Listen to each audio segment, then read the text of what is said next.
E aí, pessoal, beleza? Vou falar um pouco hoje de 5 coisas que eu aprendi com o Olavo de Carvalho. Você provavelmente está aqui no meu canal e já deve conhecer um pouco sobre quem é o Olavo de Carvalho. Ele está muito envolvido aí na cena política do país, né? Mas o Olavo de Carvalho, muitos não sabem que ele não é um agitador político. Ele, na verdade, ele é um filósofo, ele é jornalista, ele é um erudito, professor de filosofia, escritor. Ele é ex-articulista do jornal O Globo e do Diário do Comércio também. Escritor e autor de mais de 50 livros, dentre eles 3 best-sellers aí como Imbecil Coletivo, O Mínimo que Você Precisa Saber para Não Ser um Idiota e Jardim das Aflições.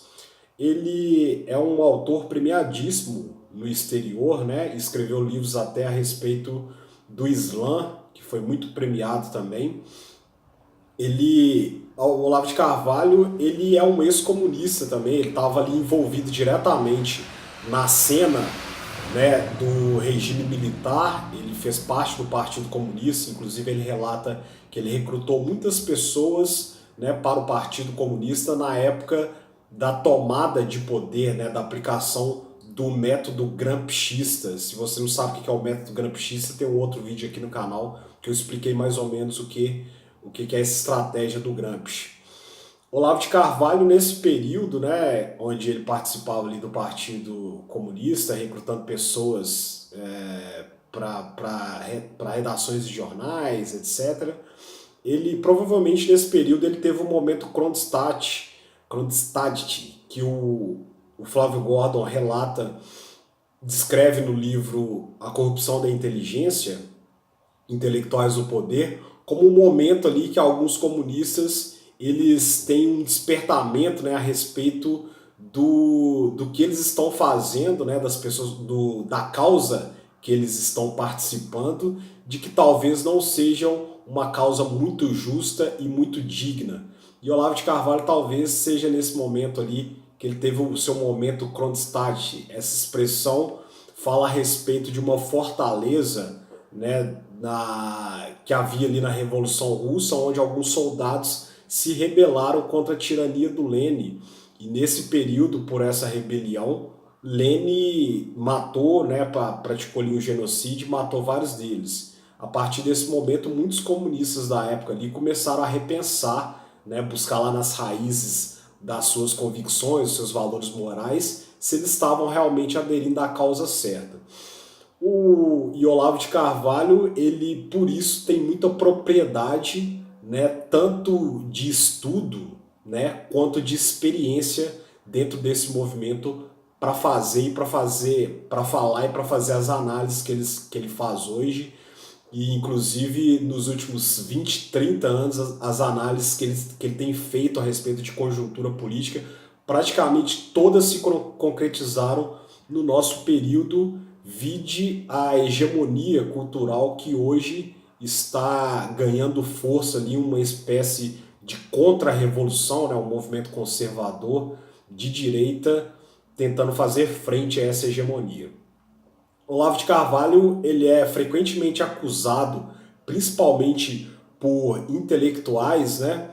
Porque ele já foi astrólogo no passado, existe muito preconceito a respeito dele ter sido astrólogo, muitas pessoas usam esse título para o desqualificar, para desqualificar suas opiniões hoje em dia.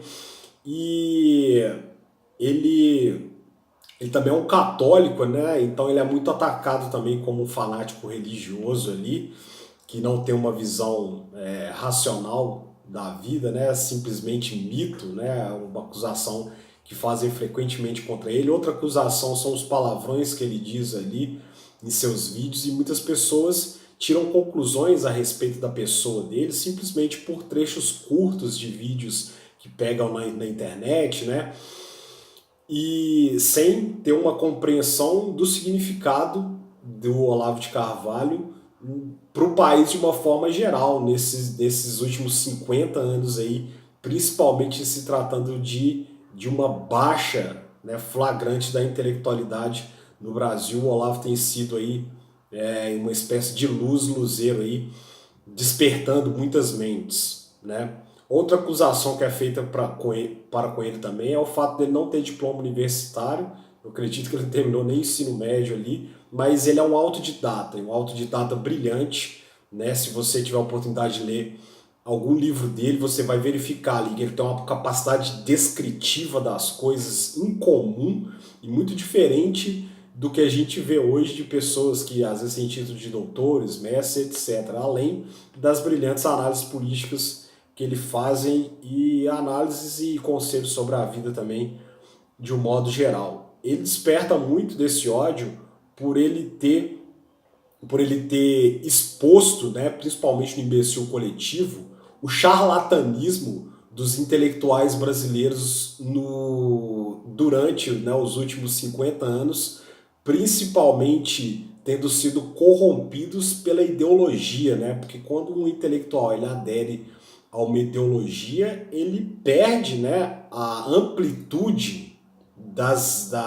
dos fatos e das evidências que ele precisa para fazer uma análise com precisão. Então esse grupo de intelectuais, eles frequentemente atacam o Olavo de Carvalho por essas questões que eu descrevi, ele ser astrólogo, não ter diploma, ser católico, né, que é uma coisa muito mal vista, ser cristão hoje, tanto no Brasil como em muitas partes do mundo, ser cristão hoje é praticamente um crime e praticamente um atestado de que você é um ignorante. Muito pelo contrário, as pessoas, quando elas têm essa cosmovisão transcendente, né?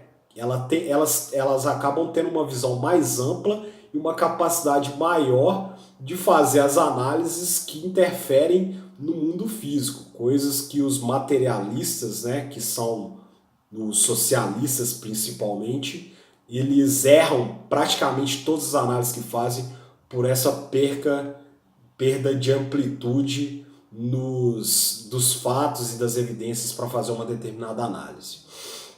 Ele inseriu, né, vários autores na cena intelectual brasileira que muitos eram desprezados ou até mesmo desconhecidos pela academia. Destaque aí para o Eric Wagner, um filósofo alemão, e também para o Mário Ferreira dos Santos, que, na opinião de Olavo de Carvalho, é o maior filósofo que o Brasil já teve aí nos últimos tempos, e foi praticamente excluído da cena acadêmica, e as pessoas hoje estão voltando a ler, e realmente parece ser uma coisa ali de que poucos brasileiros tinham uma mentalidade tão brilhante como a Mário Ferreira dos Santos.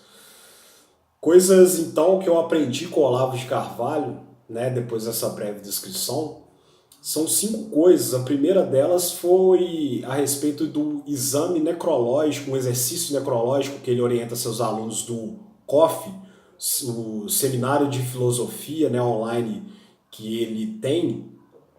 Ele orienta os alunos, né, acredito que nas primeiras aulas ali, a fazer um exame necrológico, que é um exercício de escrever a sua própria história depois de já morto em terceira pessoa, né, como se uma pessoa estivesse ali contando o que você representou e as coisas que você fez na vida, quem você foi durante a trajetória da sua vida mesmo. E eu acrescento mais, eu confesso que eu fiz isso. Isso foi um fator muito importante para me traçar metas na vida. E antes de fazer isso, inclusive, eu fiz um exercício também de relembrar os fatos cronológicos mais marcantes da minha vida, trajetória. Fiz ali uma descrição a partir do momento que você tem uma certa consciência ali, a partir, eu acredito que de 7, 8, 9, 10 anos para algumas pessoas, no meu caso 11, 12, que a gente tem uma visão, né, que a gente, pode-se dizer, entende como gente ali. Então esse exame necrológico é essencial para você traçar metas na vida a respeito da pessoa que você deseja ser. Então você vai escrever ali como se fosse uma outra pessoa, um amigo seu, descrevendo os fatos, os feitos que ao decorrer da vida você fez, a pessoa que realmente você foi. A segunda coisa é a questão, desculpa, a questão da vocação. coisa muito importante também, um fator determinante aí na caminhada de muitas pessoas que eu tenho ouvido, até tem um artigo, no mínimo, que você precisa saber para não ser idiota, a respeito de vocação, e tem até um questionamento, né, que ele exemplifica ali, falando que no Brasil é muito comum as pessoas perguntarem se você faz determinada atividade ou por dinheiro ou por prazer, por hobby, né? E ele responde que não, ele faz determinada coisa, principalmente a vocação que ele exerce de intelectual, como uma vocação, como algo inato, como uma espécie de missão ali que ele recebeu e ele faz aquilo porque ele tem que fazer ou porque ele tenha nascido para fazer aquela determinada coisa. E muitas pessoas falam que não tem vocação, de repente, eu acredito particularmente que todas as pessoas têm a vocação, basta você descobrir. Então, o dever que cada um tem é descobrir a vocação, seja se caso você seja cristão, interpelar Deus, caso você não seja cristão, tem outra religião, através de uma pesquisa mesmo, de estudo, e descobrir aquilo, realmente fazer uma análise da sua vida, das habilidades, dos talentos que você recebeu, de saber o que você pode, né, fazer com os talentos e os dons recebidos da vida. Outras pessoas, de repente, vão ter a vocação simples de estar sempre disponíveis também a ajudar, a estar disposto a aderir a causas aí que sejam relevantes de acordo com os valores morais que elas receberam, que elas concebem da vida realmente. Isso é muito importante, isso é essencial, principalmente porque principalmente porque hoje, né, eu percebo que a maior causa da desorientação da juventude e da adolescência é por não saber o que está fazendo no mundo realmente, não sabe o que aconteceu no passado, só nasceu e acha que o mundo começou a partir do nascimento dela, e as pessoas ficam muito desorientadas. Talvez seja essa uma das causas porque a juventude hoje não tem mais interesse por isso, não tem muito interesse por estudo, não tem muito interesse por dedicar, e isso acaba reduzindo muito a parcela da população de pessoas excelentes que são essenciais para construir um bom país. A terceira coisa que aprendi com Olavo de Carvalho foi estabelecer Deus como sua plateia. Eleja Deus como a sua plateia. Pare de cultuar as pessoas e isso acaba sendo a maior, talvez, arma ou ferramenta que você tem ante o sistema. Porque se você andar simplesmente tentando agradar as pessoas, tentando ser aquilo que as pessoas querem que você seja, isso acaba sendo um poder que as pessoas elegem sobre você, acaba sendo um poder ilegítimo. Quando essas pessoas acharem que é dispensável aquele poder que ela concedeu a você, ela simplesmente retira ali. Ele dá o exemplo como uma espécie ali de mandato eleitoral. Né? O mandato eleitoral dura um período de tempo. Quando você não tem mais esse mandato eleitoral, simplesmente o seu poder acaba por ser ilegítimo. Né? E quando você faz esse exercício de não fazer coisas para agradar as pessoas ou para atingir, seja positivo ou negativamente, as pessoas, e simplesmente você exerce a Deus como sua plateia, você ganha uma força, um antissistema que permite a você, talvez, que permite a você não mudar o mundo, mas mudar o seu mundo. E a partir desse momento as pessoas vão estranhar ali, não vão entender muito o que você está fazendo, mas você no seu íntimo e no seu relacionamento com Deus, você estará claramente consciente daquilo que você está fazendo, né? Daquilo que é o seu dever para com Deus e para com a eternidade, certo? E isso acaba sendo uma defesa ali, como que a igreja vai chamar de talvez as maiores barreiras, né, contra o ser humano, que são o mundo, o diabo e a carne.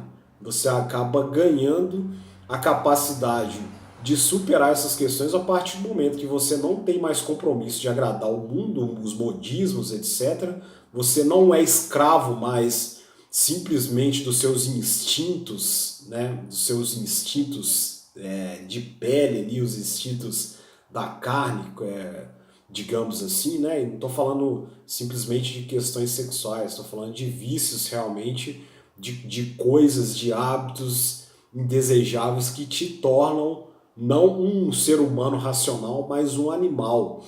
E te torna também resistente, né, às investidas que no mundo espiritual certamente temos de inimigos que muitas pessoas, umas acreditam, outras não, mas que é o inimigo das nossas almas, o diabo ali.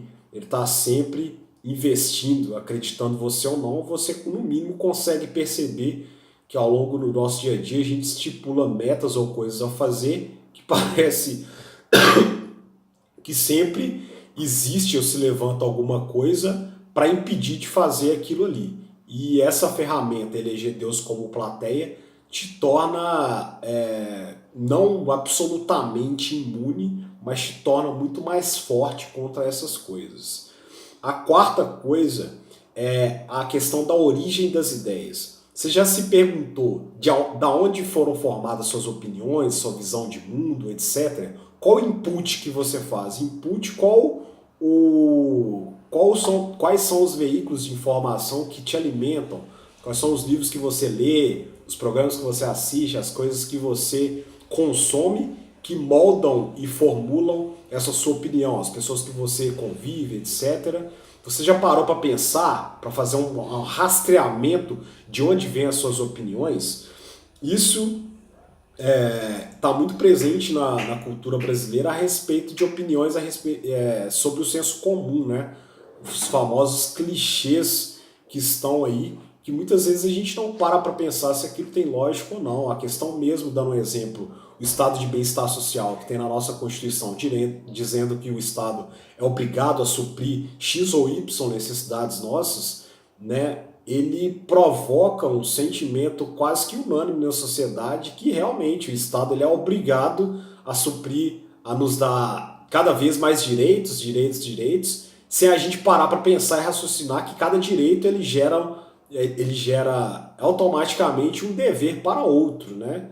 E isso faz a gente perder muitas vezes a autonomia e a responsabilidade própria de que a trajetória da nossa vida depende da nossa iniciativa própria e a gente não pode outorgar ao Estado ou a quem quer que seja a responsabilidade disso, porque você acaba fortalecendo o poder dessa pessoa, dessas instituições que estão aí à raiz dos sistemas totalitários, né? Quanto mais pessoas, quanto mais direitos você dá às pessoas, quanto mais poder você dá ao Estado de te garantir direitos, mais poder ele vai ter sobre a sua vida e etc.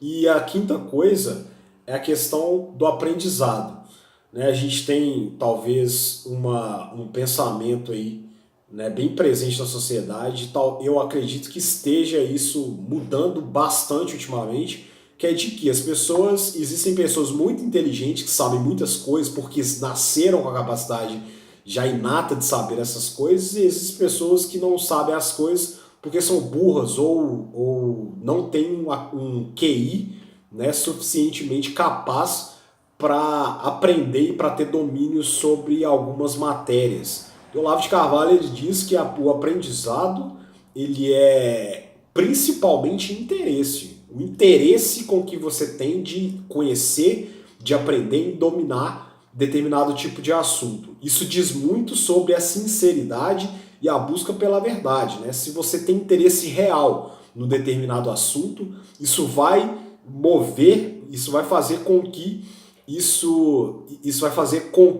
o seu instinto de busca da verdade que está presente praticamente em todos os seres humanos, de busca sincera pela verdade, de busca e análise a respeito de um determinado assunto que você deseja conhecer, isso será o fator determinante para diferenciar a pessoa que sabe e a pessoa que não sabe. Claro que isso, né, depende da sua capacidade de saúde mental, física, etc., mas partindo do pressuposto que a maioria das pessoas ela tem as mínimas capacidades cognitivas, que esse livro vai, por exemplo, falar a respeito da leitura, da capacidade elementar que as pessoas têm de interpretar fases simples, né?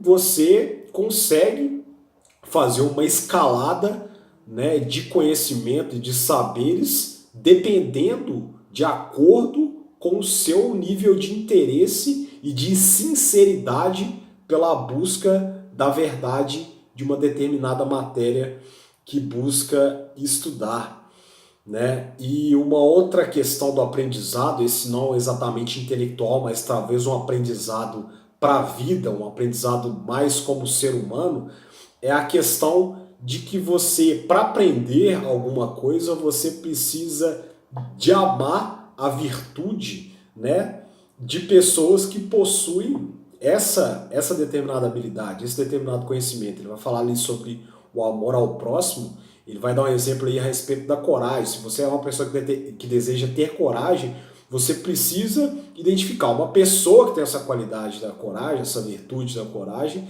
e você precisa, ao invés de odiar e ter inveja dela, você precisa de buscar desculpa, você precisa de buscar aprender essas virtudes dela, né, amar essas virtudes dela e com isso você se impregnar e conseguir captar ou absorver essa determinada virtude. Então não odeie pessoas que sejam talvez melhores que você em determinado ponto. Busque aprender com elas realmente, né, através do amor ao próximo. Não estou falando de amor romântico, eu estou falando de amor, do amor transcendental, né, realmente. E não seja, talvez a maior lição, né, do Olavo aí, seja não ser um fingido, né? Busque o seu verdadeiro eu, busque quem realmente você é, busque a sua sinceridade, mas não perante pessoas, perante Deus. Eleja Deus como sua plateia, confesse os seus defeitos, né, os seus pecados, e bem como saiba identificar com honestidade quais são as suas qualidades e o que você pode fazer com os seus talentos e com aquilo que você é dotado de capacidade para que você tenha uma vida mais plena. Bom, a respeito, acredito que seja isso. Deixa aí sua opinião, se você gosta do Olavo, se você não gosta do Olavo, por qual motivo. Eu indico a leitura dos livros dele, né? O Mínimo, O Imbecil Coletivo, O Jardim das Aflições, para você não ficar aí levado por toda a opinião de pessoas ali que estão com intenções não sinceras ao atacar uma pessoa por questões pequenas, né, por posts de Facebook, por trechos de reportagem, etc.